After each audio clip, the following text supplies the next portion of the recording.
fois dans la vie, comme nous tous on a venu s'encaler. On va rentrer s'encaler, mais ça on va rester. Pendant que tu vis, tu cherches le soutien, mais on ne te gère pas. Quand tu mets, on va plus t'aimer, mais tu ne peux plus. Bonsoir à tous et bienvenue. Bonsoir ou bonjour, tout dépend de l'heure à laquelle vous nous suivez. Alors, je suis très content déjà, je vous dis bienvenue à ces podcasts Les Échos d'ici et d'ailleurs. Alors aujourd'hui, je suis très content de recevoir pour vous une dame à qui j'ai laissé le soin de se présenter. Bonsoir madame. Bonsoir Chancier. Moi c'est Sarah Mukambilo Ntambwe. Oui.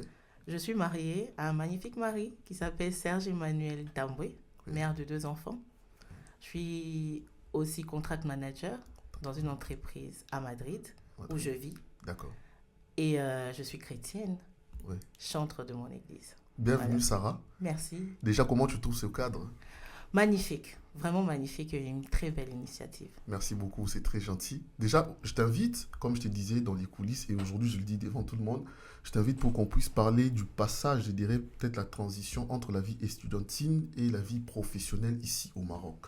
Ok. Alors, toi tu as étudié ici au Maroc, tu as Oui. aussi travaillé ici au Maroc avant d'aller en Espagne, à Madrid, comme tu Oui. dis tout à l'heure. Mhm. Alors, ça s'est passé comment ton arrivée au Maroc et puis tes études ici, je dirais comme ça. Et déjà c'est un très bon sujet, un sujet très passionnant. Merci. Mon arrivée au Maroc, je suis arrivée au Maroc en 2012 dans le cadre de l'AMCI, l'Agence marocaine de coopération internationale, Tout à fait. qui offre des bourses à certains pays subsahariens. Et je suis arrivée dans ce cadre de collaboration avec mon pays, la RDC Congo. Ok. Et voilà. Tu arrives au Maroc, tu vas dans quelle ville?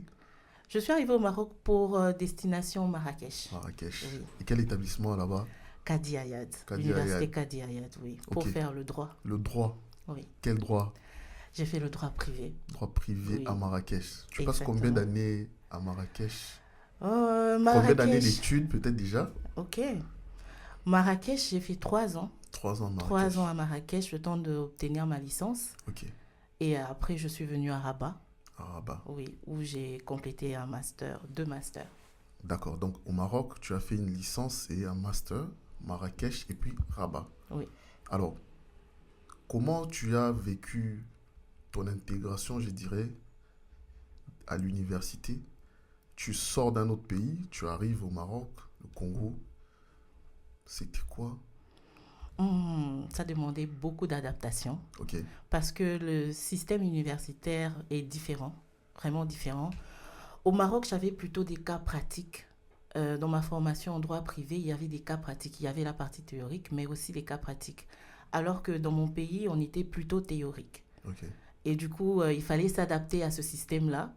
Et particulièrement à Kadi Ayad, à l'époque, la plus grande moyenne, c'était 15. Le professeur avait décidé qu'on ne pouvait pas être meilleur. Vous pouvez pas faire Plus mieux que ça. Voilà. Et du coup, il fallait s'adapter, accepter d'avoir 15, de savoir que tu n'auras jamais 19, 20 et tout. Et voilà, soutenir le rythme de travail. C'était ça le défi. Et surtout avoir des cours le matin, le soir. Quelquefois, il y avait des cours jusqu'à 19h. Ok. Et d'autres fois, vous commenciez à 8h, à 7h même. Ok. Il fallait s'adapter à toutes ces réalités. D'accord. Donc, tu fais Marrakech, tu arrives à Rabat, tu finis tes études et après, Quand j'ai fini mes études, déjà moi, en faisant mes études, j'ai commencé avec des stages. J'ai fait ce qu'on appelle des stages d'initiation.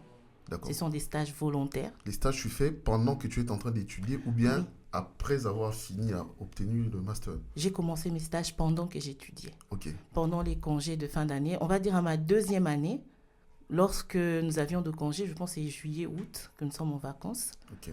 Pendant ce temps, moi, je prenais un mois. Je prenais soit le mois de juillet, soit le mois d'août. C'était souvent le mois de juillet où je cherchais des stages que je faisais. Je fais un premier stage d'initiation. Ok. Ensuite, j'ai fait des stages académiques. C'était des stages volontaires, des stages de formation, Ok. on appelle. Et après mes études, j'ai fait un stage professionnel pour chercher de l'emploi, pour chercher à être employé. D'accord. On va essayer de s'arrêter un peu au niveau de stage. Oui. Il s'est dit souvent ici au Maroc, c'est parfois très difficile de trouver des stages. Maintenant, comment toi tu faisais, pendant que tu es encore étudiante, tu arrives à trouver les stages? C'est quoi tes astuces? Comment tu faisais? Ça peut profiter à d'autres personnes. Oui, c'est sûr. Les stages ne sont pas impossibles, je dirais déjà. D'accord. Difficile à trouver, oui. Impossible, non. En fait, ce qu'il faut faire, c'est un peu à l'ancienne, du porte-à-porte, Ok. mais aussi utiliser les moyens technologiques qu'on a, utiliser le téléphone, utiliser les plateformes comme LinkedIn, job.ema, Oui. utiliser ces plateformes. Moi, j'ai fait du porte-à-porte Ok. et j'ai utilisé les plateformes, mais aussi du relationnel. On avait toujours des grands.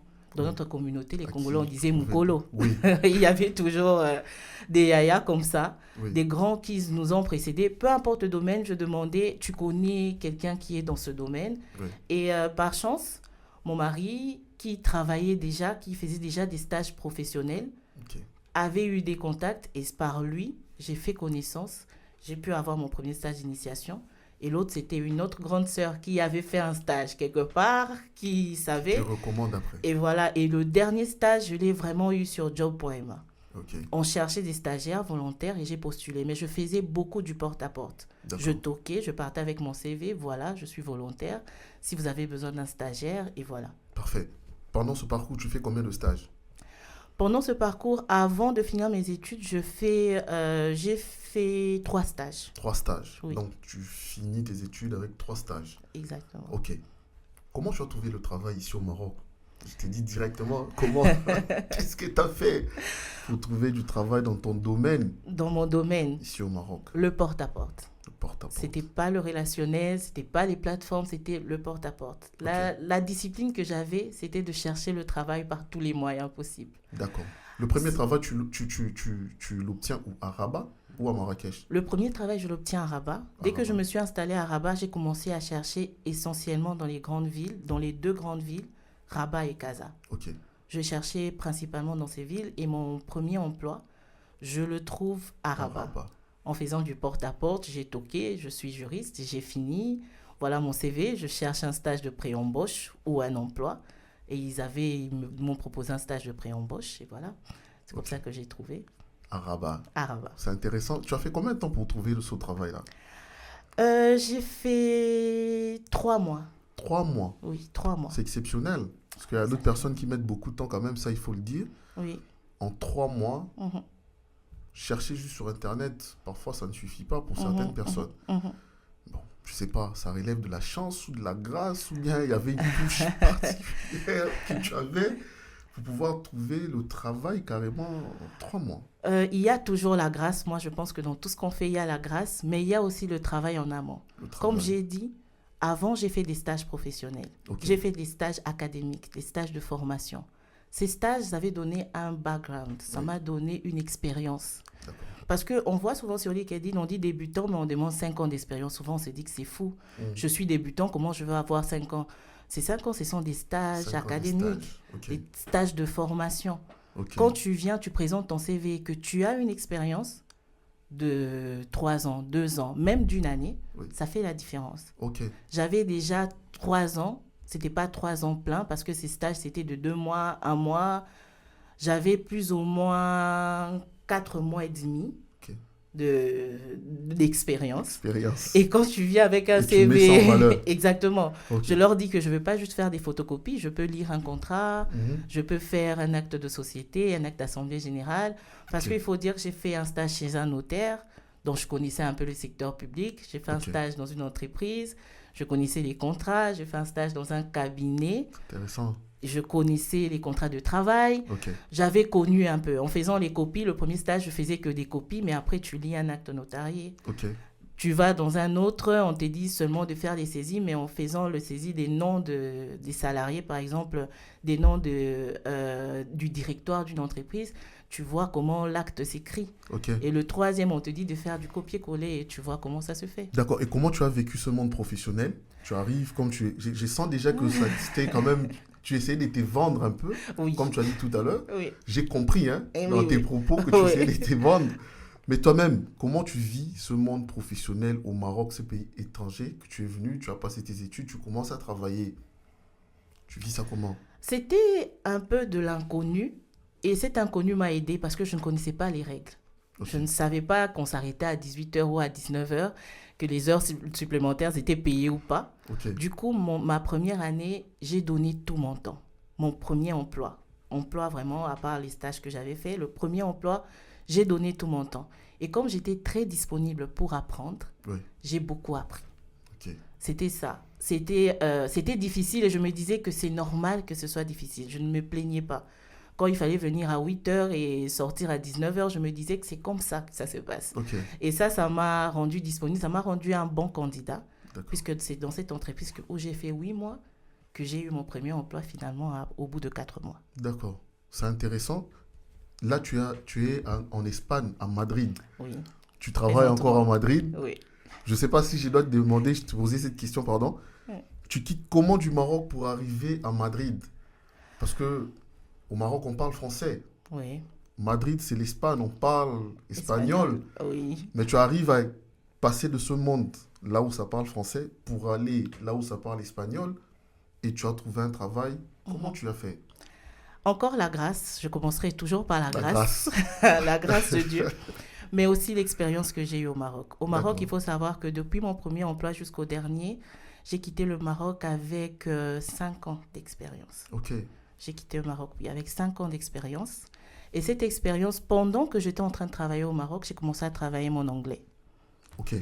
Et à Madrid, quand mon mari, c'est d'abord mon mari qui a eu une opportunité pour travailler à Madrid. Je me suis fait des contacts, le relationnel. Tu connais des gens là-bas? Porte à porte. Voilà. Même chose. Qui est votre contract manager? Mais donne-moi son numéro. Et j'ai commencé à travailler à causer avec la contract manager de là-bas Espagne. pour qu'elle puisse me donner les plateformes où je pouvais postuler. Ok. Voilà. Je viens chercher le travail Non, chez non, vous, non. mais trouvez-moi la possibilité. Trouvez-moi, dis-moi comment on fait intéressant, là-bas. Voilà, il faut toujours poser des questions. Comment on fait là-bas? C'est quoi les plateformes? Elle m'a donné les plateformes, je commençais à postuler, mais il se faisait que elle voulait changer d'emploi. Oui. Et en parlant avec elle, je me suis vendue encore. Voilà, j'ai des C'est expériences. faire ça. Voilà, j'avais déjà 3 ans de contract manager, à part une année en tant que juriste de cabinet d'avocat, mais 3 ans comme contract Oui. manager. Et j'avais déjà cette expérience. Quand je parlais avec elle, je me vendais avec elle déjà. Ok. Et quand elle a voulu quitter l'entreprise, elle a proposé mon CV Wow. que je lui avais donné pour... Là, tu n'es même pas encore là. Je ne suis même pas encore au Maroc. Ok. Je suis rentrée au Congo voir ma famille. Ok. Voilà. Et c'est de là que le RH de là-bas, le directeur des ressources humaines, voit mon CV. Il dit que c'est intéressant. Et par grâce encore, j'avais plus d'expérience qu'elle dans le domaine. Donc du coup, j'ai eu l'emploi. On m'a proposé. J'ai fait l'interview. Je ne parlais pas espagnol, non. Je parlais l'anglais. L'anglais t'ouvre les portes dans n'importe quel pays. C'est très important d'apprendre l'anglais. D'accord. Oui. Alors, Sarah, certainement, il y aura des étudiants ou des étudiantes comme toi qui sont en ce moment au Maroc. Peut-être c'est leur première année, peut-être c'est leur 3e année, peut-être c'est leur première année de master, un peu de parcours comme toi. Qu'est-ce que tu peux dire comme conseil ou recommandation à ces personnes-là qui te suivent? Tu peux regarder de ce côté-ci. Je vous dirais un dicton latin qui dit « Ora et labora ». Prie et travail. Je vous conseillerais, ne vous concentrez pas seulement à prier sans travailler ou à travailler sans prier. Trouvez l'équilibre dans votre vie. Les vacances, ce n'est pas seulement pour les camps d'été, c'est aussi pour chercher des stages. Cherchez des stages non rémunérés, allez-y. L'expérience, c'est celle qui t'apporte de l'argent. Ne cherchez pas l'argent en premier, cherchez d'abord l'expérience. Et pendant vos vacances, maximisez, apprenez des langues. Aujourd'hui, tout est accessible sur Internet. Apprenez des langues, faites des stages non rémunérés pendant que vous étudiez. Et quand vous étudiez, il n'y a pas de dignité quand on cherche l'emploi. La dignité, c'est toi qui l'apportes avec ton CV et ta volonté. Cherche, marche, tape les portes. La Bible dit, tapez, on vous ouvrira. Voilà. Merci beaucoup, Sarah. Merci, Chancy. J'ai beaucoup aimé cet échange-là. Moi aussi. Ça me fait plaisir. C'était vraiment un Je plaisir. te dirai à très bientôt. J'espère. À très bientôt. Que Dieu nous prête vraiment vie. Et on aura vraiment le temps de pouvoir échanger sur d'autres sujets ou bien développer encore ce sujet. Ok. Merci d'avoir accepté mon invitation. Le plaisir est Je suis très mien. ravi. Alors, merci à vous d'avoir suivi ce podcast. Je vous dirai aussi à très bientôt.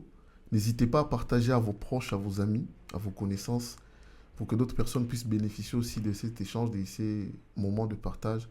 Et je vous dis à très bientôt. Merci. Au revoir.